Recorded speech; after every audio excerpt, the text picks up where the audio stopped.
Coach, you can start us off with a review of last night's game. Yeah, good SEC win. Really thought was showcased by the defense, not just stopping like I mentioned last night. It's one thing to stop people, or like an Arkansas game a few years ago, they drive the length of the field and score and you stop a 2-point play. But our defense made a number of stops with turnovers to help win us the game. And then fourth quarter, you obviously like being a fourth quarter team, and that's 2 games in a row we've been down in the fourth quarter and statistically dominated the fourth quarter. I don't think they were -3 yards rushing, and we were over 100 rushing in the fourth quarter. So that was great to see. And then, to get the ball back, and even though we just needed 1 first down in it, to make the first down and make sure we didn't give the ball back to them, which has not always been the case in our 4-minute offense over the years we've been here. Questions?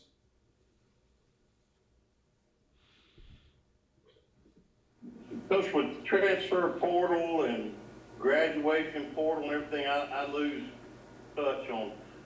Does Spencer Sanders have another collegiate year if he chose to go to college next year? By my understanding, he does not. Okay, thank you.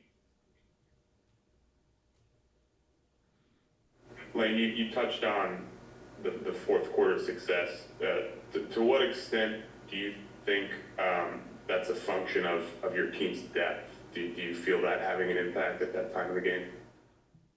I could see that on defense. We played more guys and played a number of guys up front on defense. So I could see that, on defense. We don't rotate a whole lot on offense, but, I could see that on defense.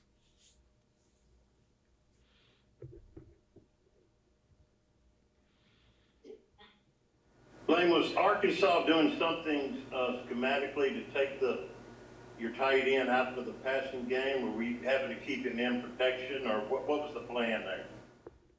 No, I think those things just happen. I mean, one time he's open, but the read just doesn't happen to take him there. So I just think it was one of those games, and the quarterback, didn't play his best game.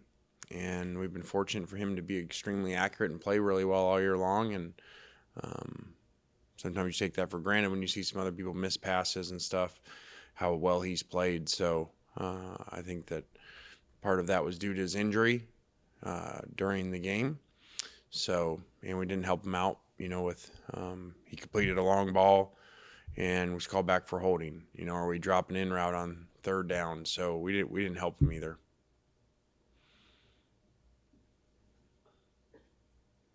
Lane, how is Jackson looking today, and do you see that injury being something that puts his availability into question in 2 weeks here? I do not. He'll be fine.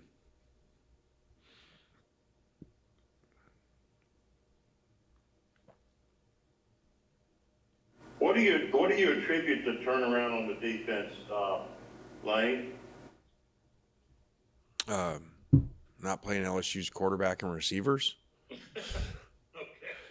That seems to be not a very good recipe for defenses around the SEC this year. So I thought we did it better. Seriously, I thought we did a better job containing the quarterback, stopping the run, making him one-dimensional. Whatever. I think on called running plays, he made 10 yards or something. So that'll change the game a lot. Lane, going back to the previous question about Jackson Dart's prognosis, does the same kind of go for Tre Harris as well, just with him going out of the game when he did? Yeah, I think this is really good timing for a bye with Tre. So I would anticipate by the time we play, he'd be fine. Lane, you kind of mentioned it last night just now. In a coach's eyes, is it different for each coach, but is there a sweet spot or a good time for a bye to fall in the schedule for an SEC team? It all depends. There's so many variables you don't know. How was your schedule early? Obviously injuries. So I think, we're halfway through the season. We're 5-1. We lost a game in Alabama that I've been very critical of our performance in that game, and I think people were very critical of us in that game. But, I try to remind myself as much as, wanted and expected to win that game. That's his hardest place to play over the last,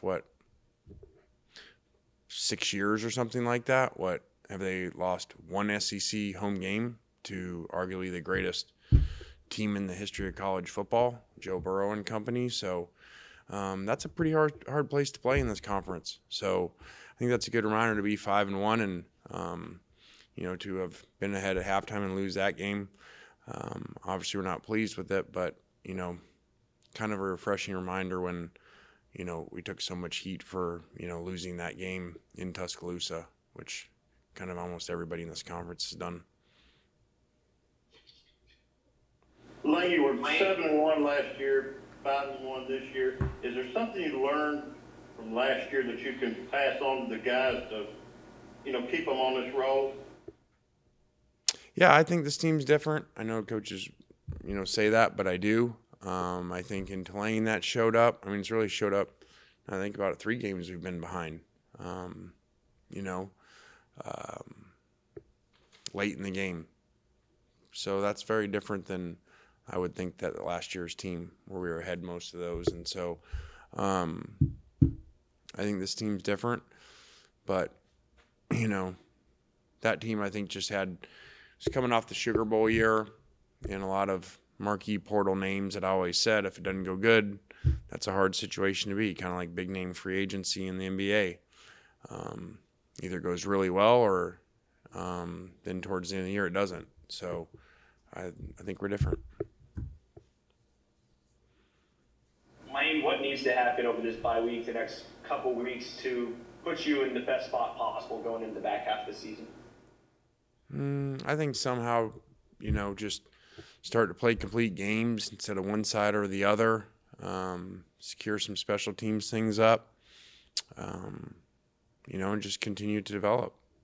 Again, because of the portal, you've got a lot of significant players that now their name, but, we're not here last season. So my hope is that as they continue to play more together, as we saw the defense yesterday, they start to play better together.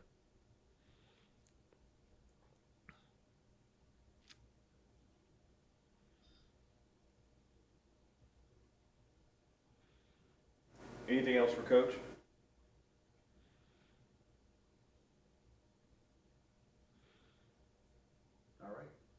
All right, guys. Thanks. Have a good week.